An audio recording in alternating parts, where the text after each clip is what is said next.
কালকে অক্ষয় তৃতীয়া, খুব সুন্দর একটা দিন, খুব ভালো সময় কালকে। কালকে সারাটা দিন সারাটা রাত্র খুব ভালো।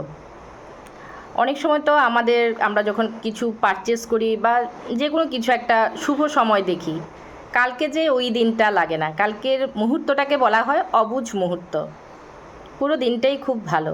কেউ কিছু পারচেস করতে, যা যা খুশি কিছু দান ধ্যান যাই করো, পুজো, সব কিছুর জন্য কালকের দিনটা খুবই সুন্দর, খুবই ভালো মুহূর্ত।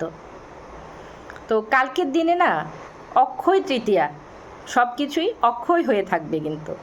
তাই সবার সাথে সবার কালকে সবসময় সুন্দর ব্যবহার করা উচিত, ভালো ব্যবহার করা উচিত, কিন্তু কালকের দিনটা না কেউ কারোর সাথে কোনো খারাপ ব্যবহার করবে না, খারাপ চিন্তা করবে না। কালকে কোনো পিএনপিসি করা যাবে না। কালকে হাসি খুশি আনন্দ সব পজিটিভ ভাবতে হবে, তাহলেই সব কিছু পজিটিভ হবে।